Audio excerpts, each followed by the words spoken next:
bienvenue à tous, c'est l'heure de votre rendez-vous avec le football, votre rendez-vous hebdomadaire pour décrypter les championnats européens. Nous sommes sur la dernière ligne droite avec nous notre consultant Manu Petit depuis nos studios parisiens. Bonsoir Manu, merci d'être là aujourd'hui. Bonsoir à tous. Et puis avec moi, comme d'habitude, la charmante Lise Barenbaum. Lise, bonjour. Nous allons feuilleter avec vous la presse, amoureux du ballon rond. Restez avec nous, cette émission est pour vous.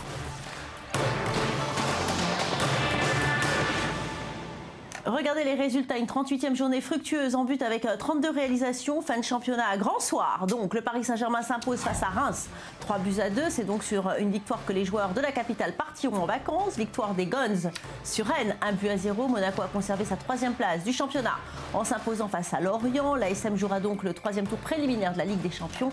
Belle victoire également de Marseille au Vélodrome face aux Corses, 3-0. Les Marseillais joueront en Ligue Europa, tout comme les Stéphanois. D'ailleurs, Bordeaux inaugure son nouveau stade par une victoire sur Montpellier, 2-1. Lille n'a pas fait de détail face à Metz, victoire 4-1. Très beau spectacle, dernier beau match pour René Girard qui quitte le club du Nord. Alors le seul véritable intérêt de cette dernière journée de championnat, c'était la course à la 3e place, qualificative pour le 3e tour préliminaire de la prochaine Ligue des Champions. Sous la menace de Marseille et de Saint-Etienne, l'AS Monaco est parvenu à conserver ce précieux sésame en allant s'imposer à Lorient. Manu, les joueurs du Rocher n'ont rien lâché, ils ont bien fait. Ils n'ont rien lâché, c'était un match maîtrisé de bout en bout. Ils n'ont pas tremblé, même si l'enjeu était très important et la pression très importante avant ce match. Donc ils ont conforté leur 3e place et pour moi c'est symbolique de toute une saison parce que quand on a vu où ils étaient en début de saison, ils étaient 17e je crois au mois de septembre. Aujourd'hui ils sont 3e avec le parcours en Champions League. Donc vraiment une 2e partie de saison remarquable. Et justement Marseille y a cru aussi à la 3e place en l'espace de quelques minutes grâce à Payet, le milieu offensif olympien qui a permis à son équipe de prendre les devants. Joie de courte durée. 4e, l'OM intégrera donc directement la phase de groupe de la Ligue Europa si Paris remporte la Coupe de France. Sinon, le club de Vincent Labrune devra prendre part au 3e tour préliminaire de la C3. Du suspense jusqu'au bout. Du suspense jusqu'au bout, mais je pense que les Marseillais ne peuvent s'en prendre qu'à eux-mêmes parce que quand on voit les échéances qu'ils ont eues, c'est notamment le dernier mois à domicile. Je pense notamment à cette défaite contre ces mêmes Lorientais où ils ont perdu 5-3. C'est des points qui pèsent très très lourd en fin de saison. Donc déception également parce que je ne suis pas certain que l'Europa League soit un cadeau pour la jouer. Quand on connaît justement le nombre de matchs en termes de calendrier, on sait maintenant que l'OM va devoir réduire la voilure. Il y a beaucoup de joueurs qui sont en partance. On ne connaît pas l'avenir qui est très incertain qui entoure Bielsa. Puis aussi au niveau des finances. Donc je ne sais pas si ce n'est pas un cadeau empoisonné. Oui, justement Lise, cet été ça va être difficile pour les Marseillais. Et oui, Marseille qui est donc 4e et qui n'ira donc pas en Ligue des Champions, qui ne touchera donc pas la manne financière que garantit la qualification en C1.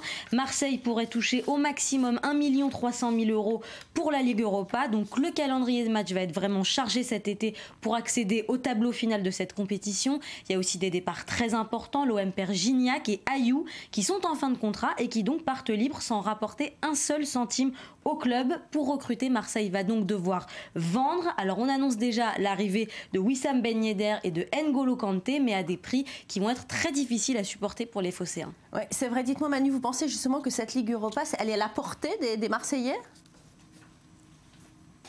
À la portée de toute l'équipe française. Le souci, c'est que parce que le calendrier est extrêmement contraignant et les retombées financières, vraiment, il n'y a pas de comparaison possible avec la Ligue des Champions, même si l'UEFA fait des efforts sur la dernière saison et sur la saison à venir. Il n'empêche que ce n'est pas l'objectif principal et prioritaire de l'Olympique de Marseille, entre autres.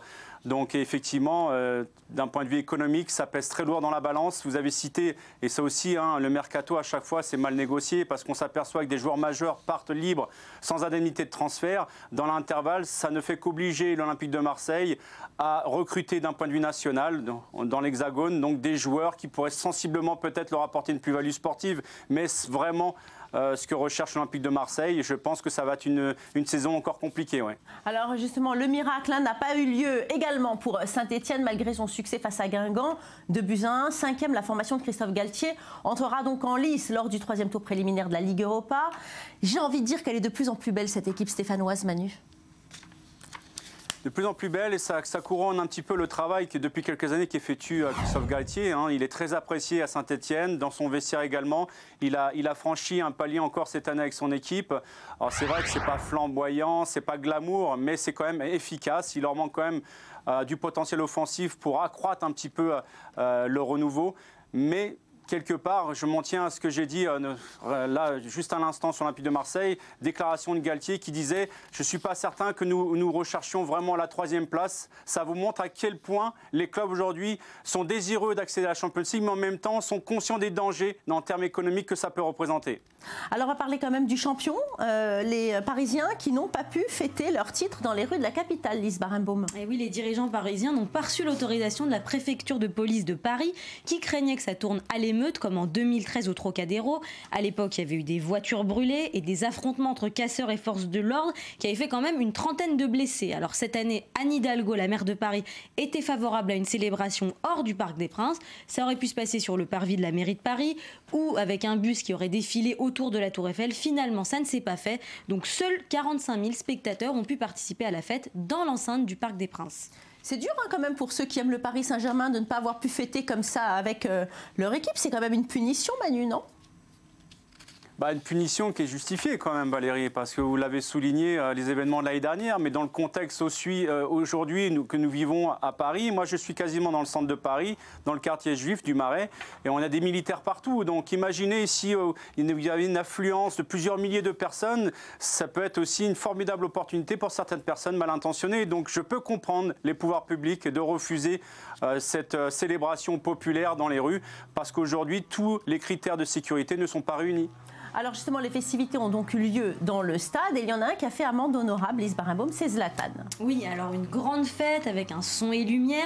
Et comme l'année dernière, l'entraîneur et les joueurs ont été appelés sur l'estrade pour parler, et Zlatan a lancé un Vive la France qui s'oppose quand même beaucoup à ses propos du 15 mars dernier lors du match contre Bordeaux. Il avait parlé de la France en disant « ce pays de merde qui ne mérite pas le PSG ».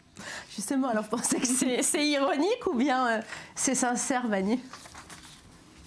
Je pense qu'il faut le prendre avec de l'ironie, avec du second degré, comme tout le temps d'ailleurs avec Ibrahimovic. On ne sait pas quand il est sérieux ou lorsqu'il pratique l'ironie. Là, je considère qu'il pratique une nouvelle fois l'ironie. Puis quelque part, c'est un petit peu un scud envers tous les gens qui l'ont critiqué très durement envers ses critiques et ses insultes. Maintenant, je pense aussi que ça a peut-être été soufflé dans ses oreilles par sa hiérarchie, notamment Nasser El-Khelaïfi, qui, dans son projet, justement, c'est l'image avant tout. Et les Qataris, on sait qu'ils sont très pointilleux sur ce sujet-là. Donc je pense que c'est une façon de réconcilier tout le monde, mais sur de l'ironie, donc il faut le prendre au deuxième degré. Allez, on passe tout de suite au foot anglais.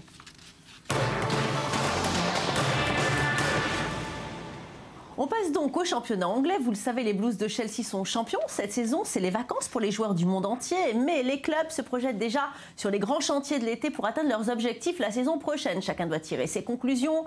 Quelles sont leurs forces, quelles sont leurs faiblesses, comment ajuster les choses pour avoir les meilleurs résultats possibles. Stabilisation des cadres, recrutement de joueurs. Le but, affiché ou non, atomiser Chelsea la saison prochaine. Regardez le reportage Michael Friedman. Le football n'est qu'un éternel recommencement. Alors que la Première Ligue vient de toucher à sa fin, les équipes sont déjà engagées dans la préparation de la saison suivante, avec l'objectif de détrôner le Chelsea de José Mourinho. On commence avec Manchester City. Le dauphin des Blues et champion la saison passée veut récupérer son titre, mais avant cela, doit faire face au risque de nombreux départs. Frank Lampard, Yaya Touré ou encore James Milner. James Milner a dit qu'il prendrait une décision à la fin de la saison. Cela dépend de ce qu'il a envie de faire de sa carrière. Il doit prendre cela en considération. C'est un joueur très important. Il nous a beaucoup donné cette année, mais en même temps, il doit penser à lui et à ce qu'il veut. Pour ce qui est du voisin de Manchester United, les Red Devils cherchent à briller comme ils en avaient l'habitude sous les ordres de Sir Alex Ferguson. La 4e place cette saison est un bon début, mais pas suffisant pour une équipe de ce standing. Un recrutement millionnaire s'impose pour l'une des équipes les plus riches du monde. Mais avant cela, il faudra parvenir à garder le gardien David De Gea, annoncé avec insistance du côté du Real Madrid. Je sais quels joueurs doivent partir et quels joueurs doivent nous rejoindre. Mais vous ne savez jamais si les départs et les arrivées vont réellement être effectifs, parce qu'il y a beaucoup de paramètres en jeu. Du côté de Liverpool, la saison décevante a été particulièrement douloureuse pour les joueurs et l'absence de Ligue des Champions la saison prochaine pourrait donner des envies de départ à Raheem Sterling, le meilleur joueur des Reds. C'est très simple, peut-être qu'il y a eu discussion avec d'autres équipes ou pas du tout, mais il lui reste 2 ans de contrat avec Liverpool et j'attends de lui qu'il se comporte en professionnel comme il l'a fait jusqu'à aujourd'hui avec le club. Donc pour moi c'est très simple. Du côté d'Arsenal, on cherche aussi à renforcer l'effectif et Petr Cech, le gardien de Chelsea, est annoncé avec insistance chez les Gunners. Le portier pourrait retrouver son compatriote Thomas Rosicky sous les ordres d'Arsène Wenger, même si le technicien refuse d'utiliser son joueur en ce sens. Thomas Rosicky n'est pas impliqué dans le mercato.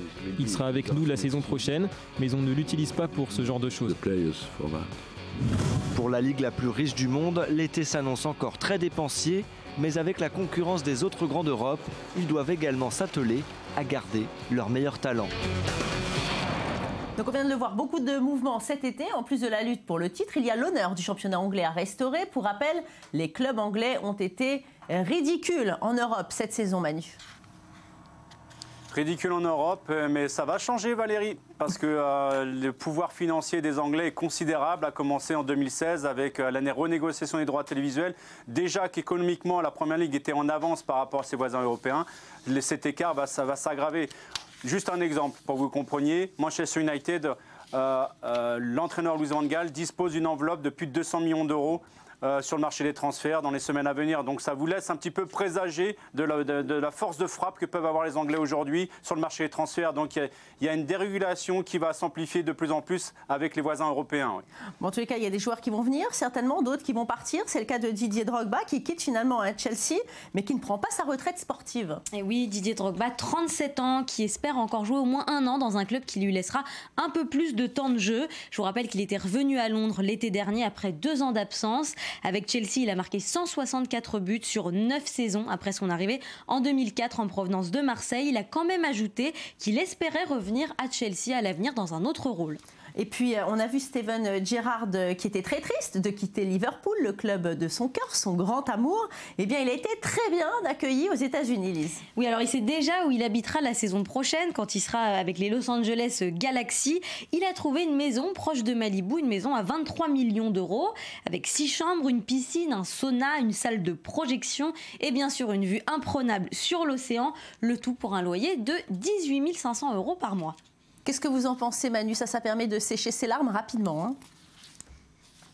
Disons que ça veut lui changer un petit peu de Liverpool, des briques rouges et de la pluie. Donc on va dire que c'est une retraite anticipée, mais c'est vrai que c'est un monument du foot anglais. Donc c'est vrai qu'en cette fin de saison, il y a plein de grands joueurs sur la scène européenne qui tirent leur révérence. On a évoqué le cas de Xavi hier, Gérard, Lampard, mais il y en a d'autres, il y a Pirlo. Il y a des monstres aujourd'hui du foot européen qui sont en train de tourner, de mettre un terme à leur carrière. Parce qu'aller à l'MLS, c'est sympathique, mais on est très loin quand même des standards d'exigence du football européen. Donc vous pensez qu'il a fait ce choix-là, pourquoi? Pour finir sa carrière tranquille, comme l'a fait par exemple Thierry Henry? Oui, pour permettre aussi à la MLS de se développer, parce que c'est la deuxième fois que la MLS essaye de se développer. On s'aperçoit qu'avec les arrivées d'un Thierry Henry, par exemple, ça a considérablement aidé dans la communication et dans le côté, on va dire, merchandising. Donc c'est dans cette lutte logique. On s'aperçoit aujourd'hui que les affluences en MLS sont de plus en plus ancrées. Donc elles sont en train de rivaliser avec les sports majeurs US. Donc pourquoi pas? Donc c'est dans cette logique-là. Donc je lui souhaite bonne chance. En tout cas, ce que j'ai dit sur Xavi hier est valable également pour Gerrard. Je suis impatient de le revoir quand même aux abords des terrains. Ouais. Ouais, il aura peut-être bientôt son étoile, sa star, hein, sur le boulevard de Hollywood. Alors Lise, on va partir maintenant en Allemagne. Et il y a un autre grand nom, hein, du football qui part. C'est un grand entraîneur. Et il s'agit évidemment de Jürgen Klopp qui s'en va. Oui, alors ça s'est passé lors du match du Borussia contre le Werder de Brême, un match capital pour les qualifications pour la prochaine Ligue Europa. Et à l'occasion de ce match, les supporters jaunes et noirs ont déployé un magnifique tifo pour l'homme qui les a aidés à devenir 2 fois champions d'Allemagne et qui les a fait accéder à la finale de la Ligue des Champions en 2013. Un adieu très émouvant qui s'est achevé avec une victoire 3-2 et évidemment quelques larmes. Alors, qu'est-ce que vous en pensez, Manu? À votre avis, quel avenir pour lui? Je n'en sais rien. Je ne sais pas si il va continuer à entraîner ou se donner une année sabbatique. Je pense qu'à l'heure actuelle, il y a beaucoup de clubs qui seraient très contents de l'avoir en tant que technicien. Mais je reprends un petit peu les émotions. Moi, j'ai vu les images. J'ai été bouleversé, sincèrement, Val. J'ai du mal à être bouleversé dans le monde du football aujourd'hui. Mais je peux vous dire que la sincérité qui s'est dégagée à la fois du public... Vous êtes un grand sensible, Manu, mais si. Mais à l'image de Xavi avec le Barça, moi, j'adore ces images-là. C'est tellement rare dans le football moderne aujourd'hui. Donc, j'espère vraiment que Klopp... Est-ce qu'il va rebondir en France ou à l'étranger? Je n'en sais rien, mais j'espère vraiment qu'il va continuer à être entraîneur. Et voilà, malheureusement, c'est fini pour aujourd'hui. Merci à vous tous de nous avoir suivis. C'est l'heure des vacances pour la planète football. Les championnats reprennent quasiment tous en août. On se retrouvera évidemment à cette période pour la rentrée des classes. Les Seychelles, Saint-Tropez, La Réunion, voilà les grands classiques des destinations des footballeurs. Allez savoir, vous allez peut-être en croiser un, mais sans maillot et sans crampons. C'est un plaisir, Manu, de vous avoir chaque semaine avec nous pour votre expertise, notre expérience. Bonnes vacances à vous. Bonnes vacances à vous.